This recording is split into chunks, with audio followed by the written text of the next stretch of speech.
Putin wanted to push NATO back, but ended up with the alliance right at his borders. He wanted to demilitarize Ukraine, but instead created one of the most powerful armies in the world. Senator Richard Blumenthal, speaking in Kyiv, clearly articulated what has become obvious. The war has reached a dead end for the Kremlin itself. The dictator Vladimir Putin now finds himself infinitely further from his goals than he was before February 24th. Today in Kyiv, the discussion is not just about survival, but about the final dismantling of Russia's imperial ambitions. Why are US senators convinced that Putin has already lost strategically? And what decisive final blow are Washington and Kyiv preparing to turn this stalemate into a complete collapse of the regime? Right now, here is an exclusive in-depth analysis from Glavred. And for more details, check out our report. You're watching the Glavred channel. I'm your host, Yevgeny Serov. Like this video and subscribe to the channel. Senator Blumenthal emphasized the paradoxical situation for Moscow. Putin started the war under the banner of Russia's security, but by 2026, Russia's security has been destroyed, NATO has expanded, the economy has been shifted to a mobilization footing with zero prospects, and international isolation has become total. According to Glavred, the senator sees this as a critical moment.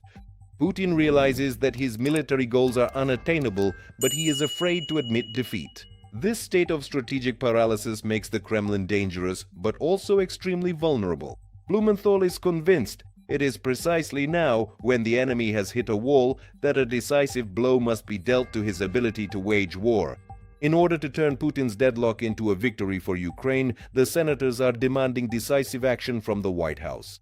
The priorities are clearly outlined in the Glavred article: Tomahawk missiles and long-range weaponry. Blumenthal insists that Ukraine must have the full capability to destroy the enemy's military infrastructure hundreds of kilometers deep, completely eliminating the concept of rear area security for Russia. This requires technological superiority.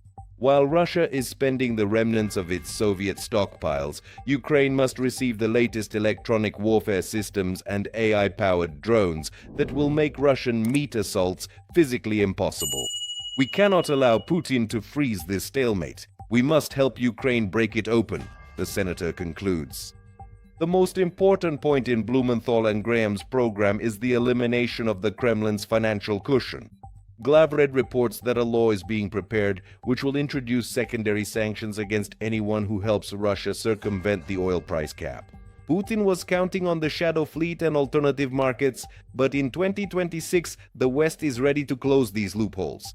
According to the senator, the economic reality is this: Russia is spending more on the war than it is earning, and this imbalance will soon become fatal. The deadlock on the front is compounded by a deadlock in the economy. Blumenthal's visit to Kyiv is a funeral march for the Kremlin's plans. Putin has discovered he is trapped in a situation where each subsequent move only serves to worsen his position. He is now further from NATO, further from greatness, and further from victory than he was 4 years ago. The year 26 is exactly when the current deadlock should become the final point of his rule. Do you think the Russian leadership already realizes that they are caught in a dangerous trap from which there is no escape on their own terms? And will Washington finally dare to transfer Tomahawk missiles in order to put a definitive end to this war? Please share your personal opinion with us in the comments below.